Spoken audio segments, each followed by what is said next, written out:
I got you. Go.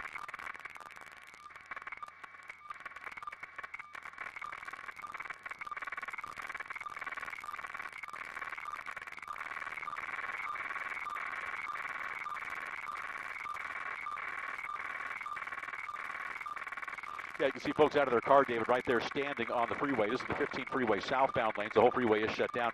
This is a portion of the 15 that comes down from the greater Victor Valley down towards San Bernardino.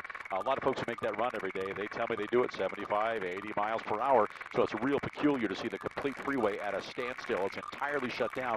And this is very rare to see. A brush fire that spreads across one section of a freeway, crosses the hillside, spreads across the other side of the freeway. So it's gone across about 8 lanes of traffic and spread into the land adjacent to the 15 freeway. And a number of those cars who just happened to be at the wrong place at the wrong time. They were in the line of fire. Well, I've driven near forest fires and near brush fires. For example, the one in Santa Clarita a couple of weeks ago, I drove by it while it was happening, but it never jumped the freeway, never got close to my car. But this, as you can see, these folks were on the freeway. When the fire raced up that hill, it raced up very rapidly. Fires tend to do that. They go uphill much quicker than they do go downhill.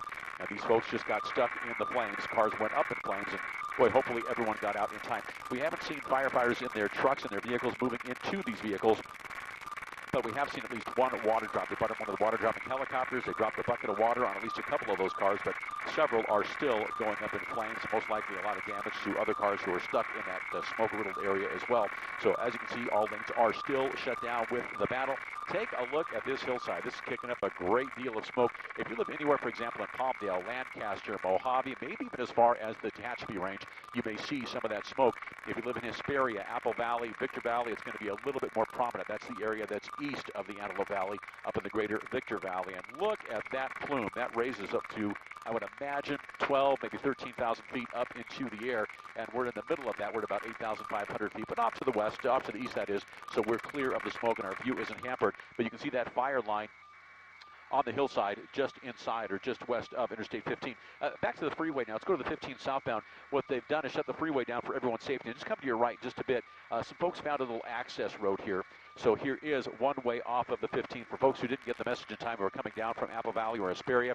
They found this little access road. So what they're doing, they're even using the dirt road as well. They're finding this little access road. They're taking that down the hill. It's open up and come down the hill. And that takes, I believe, back onto the 15 northbound. You got to double back, go back to where you came from, but that sure beats sitting on that freeway. And there they are trying to get their way back up toward Hesperia, Victorville, and Apple Valley as well. Once again, we want to show you these cars that are still going up in flames.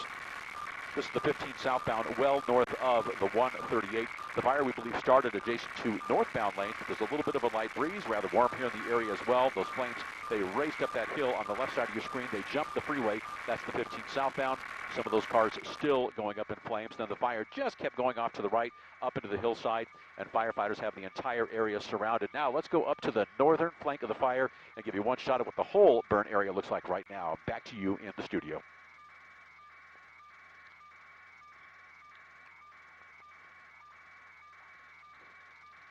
Thank you, Brian. Robbie, just so you know, the northern tip, that's what's getting close to houses. So that's one thing we're going to focus on, but cars are prominent now.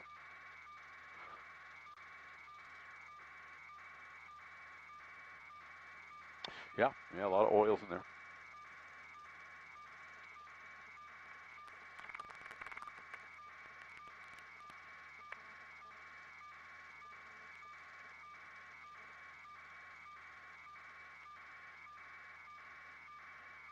Yeah.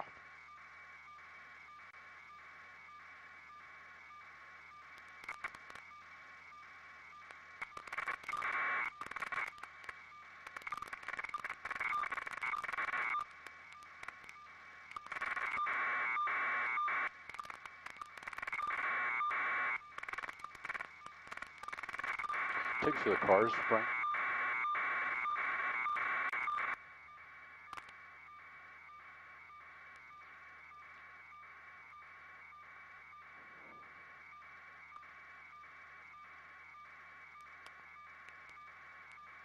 That's the shot.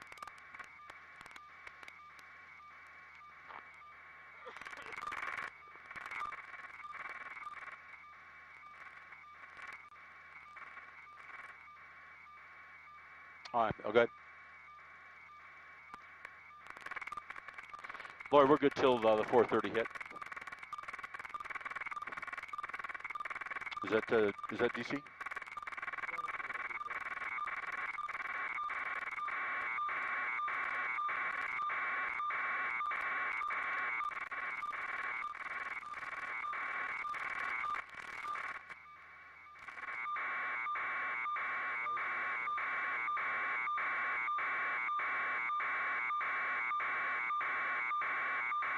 I got you, Laura.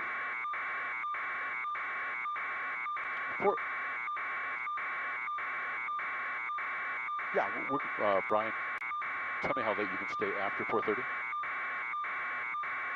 Working on it, Laura.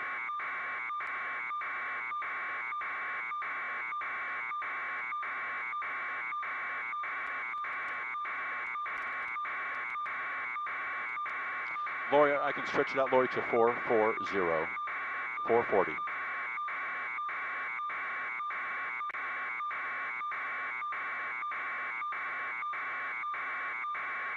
CHP inbound to the fire. Yeah.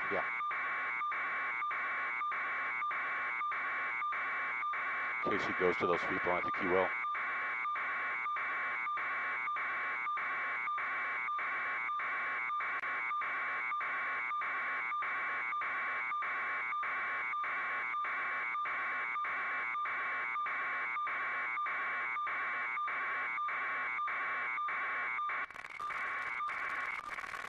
Is it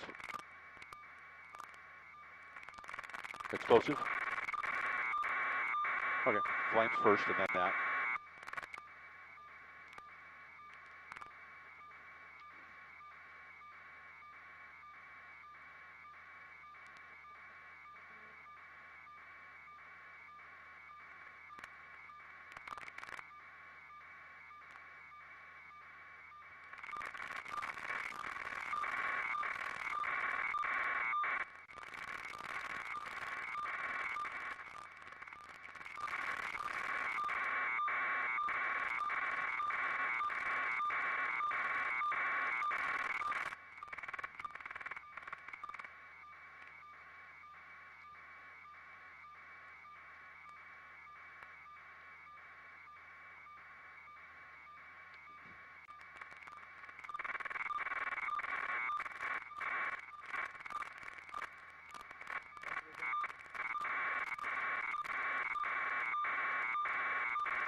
Watch this guy do a drop the jet.